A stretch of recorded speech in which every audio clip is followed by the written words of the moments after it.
नमस्कार, मैं हूं आरती और आप देख रहे हैं वीएनएम टीवी। क्या आप एज अ पेरेंट कंसर्न्ड हैं अपने बच्चे की ना बोलने की वजह को लेकर? क्या आपको लगता है कि उसकी जो सही उम्र है उस पे उसने बोलना शुरू नहीं किया है?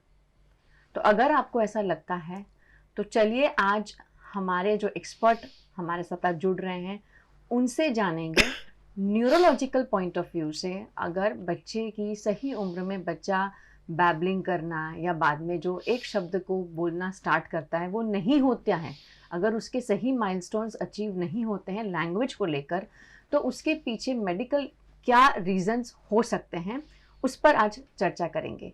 आज हमारे साथ जुड़े हैं डॉक्टर सरबानी राहा। सरबानी मैम, आपका बहुत बहुत स्वागत है। नमस्ते आरती। मैम पीडियाट्रिक न्यूरोलॉजिस्ट हैं और 2013 से इस क्षेत्र में काम कर रहे हैं। मैम का खुद का क्लिनिक है जिसका नाम है child neurology and epilepsy clinic, और मैम काशीबा हॉस्पिटल से भी जुड़े हुए हैं। तो मैम आप तो इस फील्ड में रूटीन में हैं और आई एम श्योर आपके पास ऐसे बहुत सारे केसेस आ रहे हैं ऑलरेडी, क्योंकि कोविड के बाद हमें इसमें काफ़ी रेज भी दिख रहा है। तो सबसे पहले ma'am neurological point of view से अगर आप मुझे बताएं, बच्चों में ये जो स्पीच डिले है इसके पीछे के क्या कारण हो सकते हैं? थोड़ा सा अगर मैं बेसिक समझाना चाहूँ तो पहले मैं ये बताने से शुरू करूँगी कि अगर हमारा ब्रेन ठीक से फंक्शन कर रहा है, हमें जन्म से कोई बीमारी नहीं है, तो हम हर एज पे एक माइलस्टोन गेन करेंगे, मतलब इस उम्र पे ये सीखेंगे। अब जब तक मोटर माइलस्टोन्स की बात रही, बैठना, खड़े होना, चलना, मोटर माइलस्टोन्स किस चीज़ पे डिपेंड करता है कि अपना ब्रेन ठीक है, अपने स्पाइनल कॉर्ड में सब कंडक्ट हो रहा है, अपने हाथ पाँव में नर्व मसल्स ठीक आए हैं, मतलब अपन कोई बीमारी दिमागी या नर्व मसल की लेके नहीं आए, तो अपन एज पे आतने लग जाएंगे जी। तो बिटवीन 12 एंड 14 मंथ्स मैक्सिमम हम 15 लेते हैं महीना कि चलना हम सीख जाएंगे, 14-15 महीने तक जी। अब जो स्पीच डिले की बात आई तो मैं हमेशा पेरेंट्स को इस बात से बताना शुरू करती हूँ कि मोटर माइलस्टोन सिर्फ इन चीजों पे डिपेंडेंट है। मतलब जंगल में भी बच्चा छोड़ दिया तो ये सब चीजें ठीक है तो चलना सीख जाएगा, पर उसके बाद वाले माइलस्टोन्स वो सोशल लैंग्वेज माइलस्टोन्स है जी। उनका मैक्सिमम पीरियड है 18 to 36 मंथ्स, मतलब 18 से मैक्सिमम होना शुरू कर देगा। शुरू तो वो लोग 10 महीने से कर देते हैं जी, पर 18 से 36 में मैक्सिमम गेन है, करेक्ट राइट। लेकिन वो जंगल में बच्चा छोड़ेंगे तो नहीं होगा, है ना।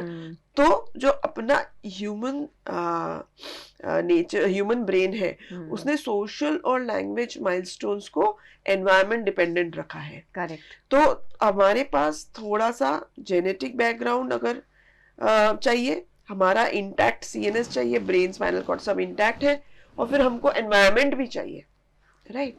तो अभी की जो स्पीच डिले वाली समस्या खास हो रही है उसमें ये एनवायरनमेंट वाला जो लास्ट पॉइंट है वो उसमें बहुत प्रॉब्लम है, करेक्ट। न्यूक्लियर फैमिलीज जी, अर्बन सेटिंग में न्यूक्लियर फैमिली, रूरल सेटिंग में नहीं, अर्बन सेटिंग में न्यूक्लियर फैमिली सिंगल चाइल्ड जी, with multiple screen availability at home, correct. दोनों पेरेंट का इक्वल कंट्रीब्यूशन भी नहीं, राइट, रेजिंग में। तो ये पूरा एनवायरनमेंट तो सही नहीं बना स्पीच और कम्युनिकेशन के लिए जी। एनवायरनमेंट तो एक बंदे से नहीं बनेगा ना। तो इसलिए बहुत पहले अपना ये समझना ज़रूरी है कि स्पीच कम्युनिकेशन के लिए और environment it plays a huge role if we don't have any disease, हमें अगर कोई बीमारी नहीं है। बहुत सही तरीके से मैम ने समझाया कि एनवायरनमेंट जो है बहुत इंपॉर्टेंट रोल प्ले करता है, और हम हमेशा बोलते हैं कि स्क्रीन के अलावा अगर हम सोचें तो बच्चों के लिए जो ह्यूमन कनेक्शंस हैं, हमारा बीच का जो कम्युनिकेशन है वो बहुत ज़्यादा इंपॉर्टेंट होता है। आई थिंक मैक्सिमम बच्चे जो हैं वो बोलना जो है वो घर से ही शुरुआत होती है, तो घर का माहौल बहुत ही कंड्यूसिव होना चाहिए, बहुत ही पॉजिटिव होना चाहिए, और ऐसा इंटरेक्शन वाला भरपूर हो तो बच्चा भी बोलने की कोशिश करता है। मैम कोविड के समय और अब कोविड के बाद अगर आप भी इससे शायद सहमत करेंगे कि स्पीच डिले के जो आंकड़े हैं वो बढ़ रहे हैं, और कई बार ऐसा भी हो रहा है कि समझ ही नहीं आता है पेरेंट्स को कि ये स्पीच डिले है, मतलब उन्हें लगता है कि अच्छा नहीं अभी तो 1.5 साल का है, बोलना सीख जाएगा, 2 साल पे सीख लेगा, 2.5 साल पे सीख लेगा। तो उसकी कोई लिमिटेशन ही समझ नहीं आ रही है कि भी कहाँ तक अब अलर्ट है, अब हमें किसी को बताना चाहिए ये सही नहीं है। क्या लगता है आपको? राइट। सो हाँ, मैं पूरी तरह से सहमत हूँ कि कोविड से पहले भी ये आंकड़े थे तो सही, लेकिन अब तो बहुत बढ़ गए हैं। जी। इसकी सीधी सादी वजह यह है कि कोविड में दूसरों से इंटरेक्शन कम करो, जी। इस चीज पे पूरा एम्फेसिस था। राइट। तो जैसे मैंने कहा पहले ही शुरू किया एनवायरनमेंट, तो ये तो पूरा उल्टा कर दिया करेक्ट। कि दूसरों से इंटरेक्शन कम करो। तो माँ बाप डर के मारे बच्चों को घर से बाहर ही ना निकाले, और बच्चे को अंदर बिठाने के लिए पापा काम कर रहे हैं, पैसे कमा रहे हैं, मम्मी घर का काम कर रही है, तो बच्चे को दे देते हैं हम बेबी सिटर, वो स्क्रीन। जी। जो स्क्रीन को हम बेबी सिटर की तरह यूज करने लग गए, और फिर इस वजह से पोस्ट कोविड तो yes definitely significant rise all over the world, पूरी दुनिया में के स्पीच डिले के शुरू हो गए हैं। स्पीच डिले की जो कंडीशन है, अगर हमें लगता है कि भाई ये बच्चे में स्पीच डिले हो रहा है, तो ये बहुत ज़्यादा एडवर्स इफेक्ट ना दे, उस कंडीशन को अगर हम रोकना चाहें या सुधारना चाहें, तो इन दैट कंडीशन पेरेंट्स और एजुकेटर्स को क्या चीज़ें ध्यान में रखनी चाहिए? राइट। एक तो है कि हम आइसोलेटेड स्पीच डिले की बात करें जी, तो वो उसके लिए हमारे भाषा में, न्यूरोलॉजिस्ट की भाषा में बहुत सारे टर्म्स हैं, स्पेसिफिक लैंग्वेज इम्पेयरमेंट और ऐसा सब। तो वो हम सिर्फ लैंग्वेज या स्पीच की बात करें जी। साथ में अगर हमने सोशल मिला लिया, बच्चा अगर खेल रहा है और मम्मी पापा टाटा करके निकल रहे हैं, बच्चा खेल रहा है, उसको कोई पड़ी नहीं है टाटा करने की, तो ये तो स्पीच डिले नहीं है, बच्चे का सोशल बिहेवियर कितना इनअप्रोप्रिएट है। करेक्ट है ना। वो झूले पे खेल रहा है पार्क में, माँ बाप निकल लिए, तो कुछ पता भी नहीं है, किसी और ने उसका हाथ पकड़ लिया, चल दिया, वो रिस्पॉन्स ही नहीं दे रहा है। राइट। तो ये तो सोशली इनअप्रोप्रिएट हो गया ना। तो अब इसमें सिर्फ स्पीच डिले नहीं है, सोशल बिहेवियर भी एज अप्रोप्रिएट नहीं है। करेक्ट। 10 महीने से बच्चे को स्ट्रेंजर की पता चल जाती है, हम उसे स्ट्रेंजर एंजाइटी बोलते हैं कि भैया ये मेरे घर के लोग हैं, ये बाहर का है कोई, तो चीखना है जोर जोर से, है ना। तो वो होता है सोशल बिहेवियर, तो ये तकलीफ। और थर्ड है कि कुछ अजीब अजीब हरकतें जो बच्चे की हैबिट बन जाती है, जी, हैंड फ्लैप करना। करेक्ट। तो सिर्फ स्पीच डिले अलग बात है, जी। और स्पीच के साथ सोशल इश्यूज है, बच्चे को सोशल बिहेवियर अप्रोप्रिएट नहीं है, अजीब अजीब हैबिट्स है बच्चे को, तो फिर अब हम ऑटिज्म की तरफ जाने लगे। राइट। तो इस हिसाब से जितना जल्दी आप नोटिस कर लो घर में ये सब, उतना जल्दी आप अपने primary care giver paediatrician, right, उनको तो इन्फॉर्म करो, तो एटलीस्ट वो वहाँ, of course paediatrician is absolutely well trained and the right person to go to, and they know के ये सिर्फ स्पीच है, ये सिर्फ ऑटिज्म है, या कब न्यूरोलॉजिस्ट को बताना है। राइट। मेरा अगला सवाल यही लग के है मैम कि अगर स्पीच डिले की पेरेंट को पता चल जाता है कि है, तो सबसे पहले जैसे आपने कहा कि paediatrician is the right person और वेल ट्रेंड है, जहां हम सबसे पहले कांटेक्ट कर सकते हैं। और हालांकि बच्चों को पहले जानते भी वही हैं, क्योंकि जब से बच्चा पैदा होता है तब से पीडियाट्रिशियन हमेशा उस एनवायरनमेंट का भाग बन जाते हैं। उसके बाद फिर आगे का चैनल कैसा होता है? अगर ज़्यादा डिले है तो किस एक्सपर्ट के साथ जाना चाहिए, किन की राय लेनी चाहिए, और डरना चाहिए नहीं डरना चाहिए? क्योंकि कई बार पेरेंट्स घबरा भी जाते हैं कि अच्छा बिल्कुल स्पीच नहीं है तो शायद आएगी ही नहीं, ऐसा भी कई बार डर जाते हैं। तो क्या सही तरीका है? तो एक बार आप पीडियाट्रिशियन के पास पहुंचे तो उनको ऑलरेडी एक आइडिया आ जाता है जी, बेसिक मोटा मोटा के इसको ब्रेन की बीमारी है या नहीं, इसको कान की बीमारी है या नहीं, काइंड ऑफ थिंग। तो क्यों, कौन सी जगह से ये लेट हो पड़ रहा, उस हिसाब से वो अपने स्क्रीन किए हुए पेशेंट न्यूरोलॉजिस्ट या डेवलपमेंटल पीडियाट्रिशियन के पास भेजेंगे। डेवलपमेंटल पीडियाट्रिशियन एक पीडियाट्रिशियन है जिनको सिर्फ ये सब चीजें ही स्पेशलिटी है, डीले। फिर हम न्यूरोलॉजिस्ट या डेवलपमेंटल पीडियाट्रिशियन डिसाइड करेंगे कि ये सिर्फ स्पीच से रिलेटेड है, या ऑटिज्म है, या हियरिंग का कुछ इशू है, हियरिंग इम्पेयरमेंट है, या कोई और ब्रेन की ही बीमारी है जिसकी वजह से हो रहा है, राइट, जो बहुत कम परसेंटेज है उसमें। एंड देन फिर हम चैनलाइज करेंगे कि आपको कारण ढूंढने के लिए क्या क्या चीजें करनी है, और करेक्शन मतलब सुधारने के लिए क्या क्या चीजें करनी, तो फिर हम वो रास्ता आपको बता के। करेक्ट। पर चाहे जो भी हो मैम, अगर ऐसा कुछ होता भी है तो इसमें इतनी घबराने की कोई ज़रूरत नहीं है। आजकल जैसे भी हमारे साइंस ने बहुत तरक्की कर रखी है और अब तो बहुत सारे टेस्टिंग्स भी अवेलेबल हैं साइकोलॉजिस्ट के पास अगर हम जाते हैं तो वैसे कोई ऐसा डरने की चीज़ तो नहीं है इसमें। स्पीच डिले अगर है तो उसे करेक्ट किया जा सकता है। राइट, सी मैं हमेशा बताती हूँ कि जैसे मैंने कहा कि 36 मंथ्स, 3 साल, जी 3 साल के अंदर आप अगर डिटेक्ट कर पा रहे हो, कुछ देख पा रहे हो, जी तो उस पे ट्रीटमेंट का असर होने का चांस बढ़ जाएगा। करेक्ट। आप जितना लेट उस चीज को एड्रेस कर रहे हो, 4 साल पे, 5 साल पे, उतना हमारे चांसेस रिजल्ट के कम हो थोड़े जाता से है। कम हो जाएंगे। Right, फिर right. आप, क्योंकि again I give a very common example कि स्पीच और language network, communication network, social network जो है दिमाग का, वो पगडंडी है। चलोगे नहीं तो घास सूख जाएगी, रास्ता Correct, नहीं है। करेक्ट। राइट, अब वो पगडंडी रास्ता बनने का एक एज है। अब आप बोलोगे मैं 5 साल पे काम करना शुरू करूं इस चीज पे, तो तब तक तो पूरी पूरी घास है, कहाँ से मैं रास्ता निकाले? करेक्ट। राइट, सो थोड़ा जल्दी हो तो बेटर है। बेटर है। डरने की तो ऑफ कोर्स, डर के से तो कुछ होता ही नहीं है लाइफ में। Correct, right.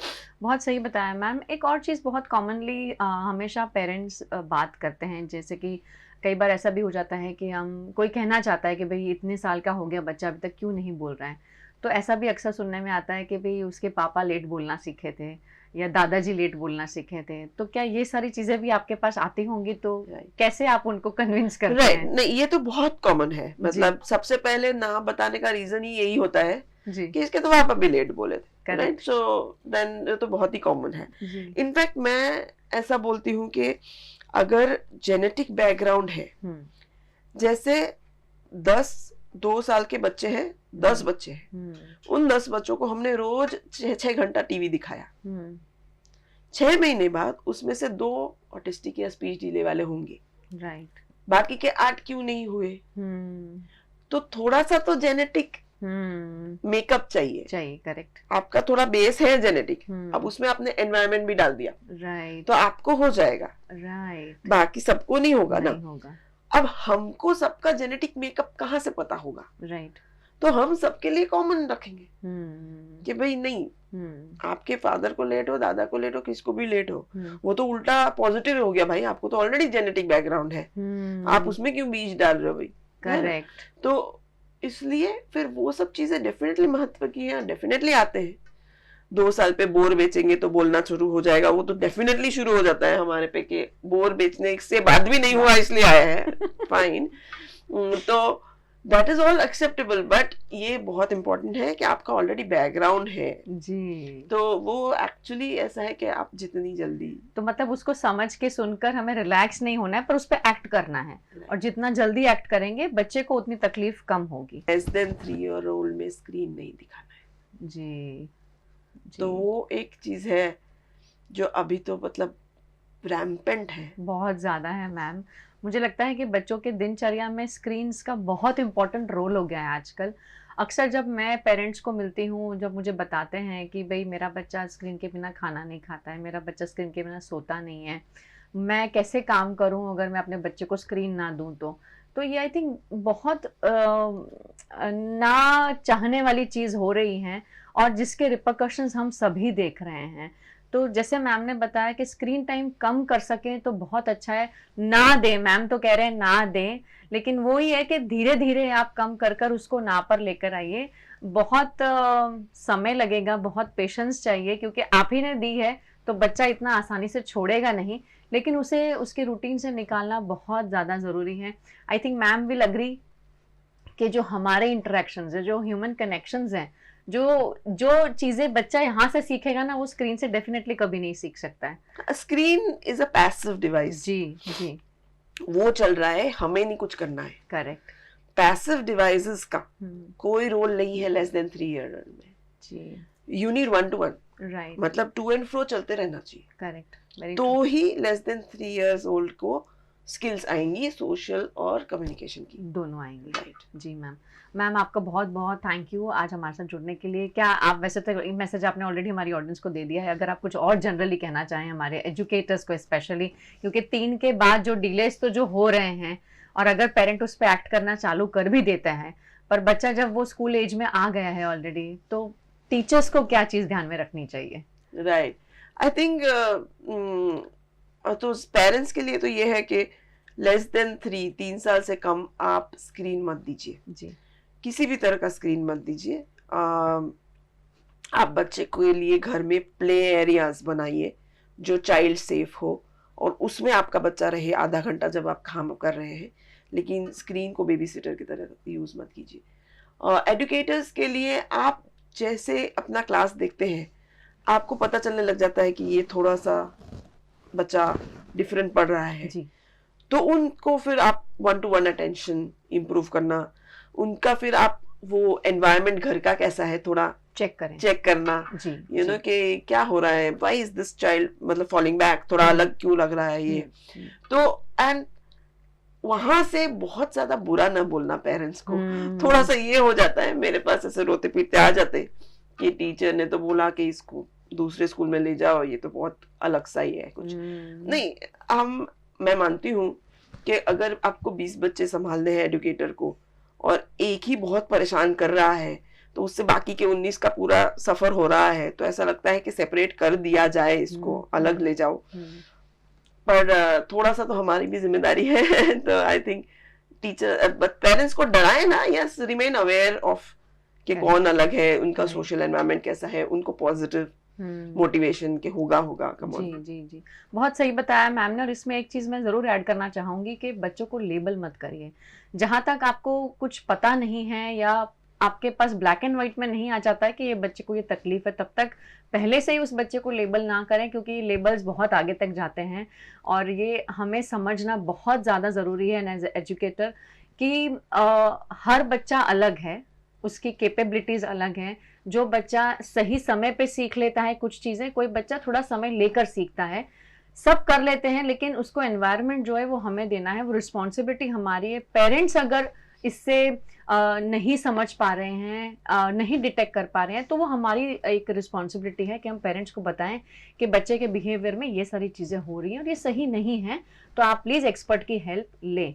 लेकिन तब तक अपना पेशेंस मत घुमाइए, उस बच्चे को भी आपकी ज़रूरत है, क्योंकि जब बच्चा बोल नहीं पाता है तो बहुत फ्रस्ट्रेटेड फील करता है, बहुत क्रैंकी फील करता है, उसे समझ नहीं आता है, वो चीखता है, चिल्लाता है और हमें लगता है कि ये अलग है।